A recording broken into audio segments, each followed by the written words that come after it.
Questions regarding work-life balance included benefits, time off, your perceptions of your experience in the workplace, and how well your organizations align with your values.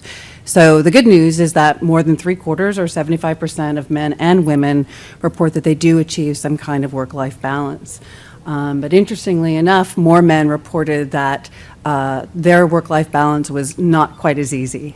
And in addition, the overwhelming majority of respondents who did report that their employers stated that their diversity values were in line with their own, there was still a third of non-binary respondents, even though it was a small percentage of the total, who did report that there was no alignment with their organizations.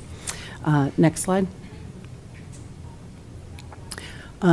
In line with the caregiver status that Susan pointed out, the group that seems to have the most difficulty with work-life balance is the age 35 to 60-year-olds, because they're probably wrestling with child care, elder care, as well as growing their professions at the same time. Slide 3. Significantly more women report the availability of paid family leave, 76% versus 68% for men, as well as adoption and infertility benefits, 11% of women versus 5% for men. The heaviest used, whoops. Oh, there we go. The heaviest used benefits, as you can see, telecommuting is very popular these days, paid time off, flex time, benefits with the lowest use, job share, child care, elder care, adoption and fertility support, recognition of religious diversity, and switching to part-time. And although the numbers are relatively small, 6% of men make use of religious diversity accommodations compared with below 1% of women. Men more frequently report self-illness as the reason for time off. Nearly half of women report parental leave as the reason for time off. Women are much heavier consumers of wellness provisions and emergency leave. Oh, we're up to comments. Did I do that?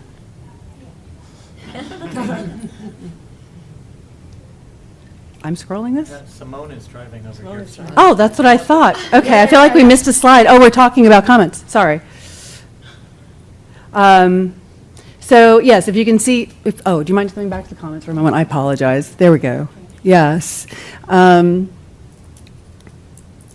So as you can see, people are quite concerned, even when they do have the opportunity to work remotely, that their absence will be felt in the office and they may be forgotten.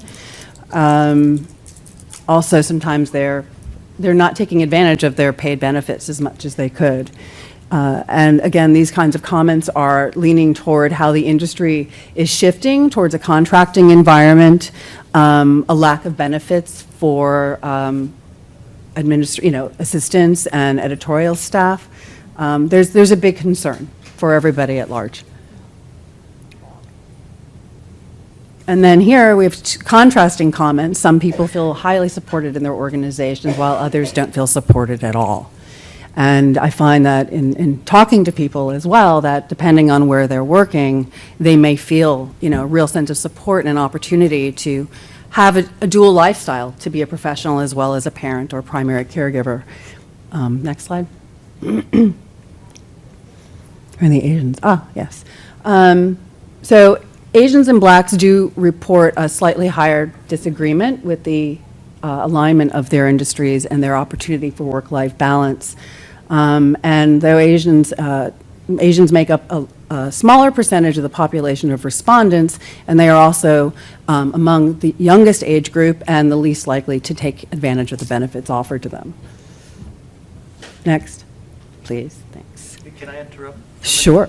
I think that it's going to come up frequently that the Asian population within our survey, a lot of those people are regionally in Asia. Yes, as well. absolutely. So yes, as you see with the language, religion, absolutely. Yeah, there's a real growth in the Asian population, and it seems especially at the editorial level. We have a lot of respondents from India and from Singapore, especially. Where am I? Region?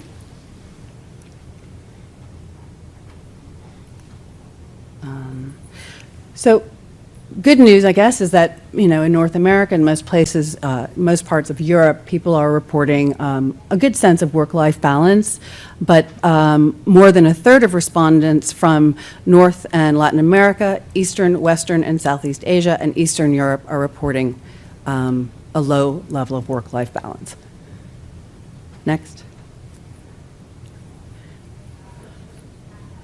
And then these are comparisons with benefits from country to country, which seems to be a challenge and a concern for everybody involved.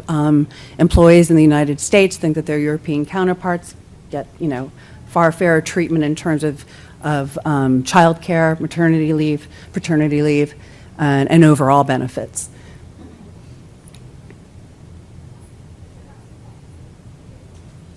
And here again, the 36 to 50-year-old group is the largest group using telecommuting. That's in line with the caregiver status, as well as the work-life balance. And they're the least likely to use none, which makes sense as well. 66% of respondents reporting, the 66-year-olds saying that they're not using benefits any longer.